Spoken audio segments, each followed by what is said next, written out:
এই হাদিসটির প্রেমে পড়ে গেছি, তো আপনারাও শুনে যান। আপনি যখন নিজের ঘরে নীরবে কান্না করবেন, আল্লাহ তখন ফেরেশতাদের উদ্দেশ্য করে বলেন, কোন জিনিস আমার এই বান্দার চোখে পানি আনলো?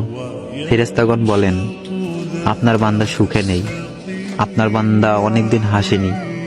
এই বলে ফেরেশতাগণ কান্না করতে থাকেন এবং আল্লাহকে বলেন, হে আমার রব, আপনি তো জানেন আপনার এই বান্দার হৃদয়ে কি রয়েছে, অতএব আপনি তার জন্য সবকিছু সহজ করে দিন। আল্লাহ বলেন, আমার এই বান্দা এমন কিছু জীবন থেকে হারিয়ে ফেলেছে যে সে অধিক ভালোবেসেছিল। অতএব আল্লাহ বলেন, আমি শপথ করছি, আমার বান্দা যা তার জীবন থেকে হারিয়েছে তার চেয়ে উত্তম জিনিস আমি তাকে এনে দিব, যা দেখে দুনিয়া ও আখিরাতে সবাই বিস্মিত হবে।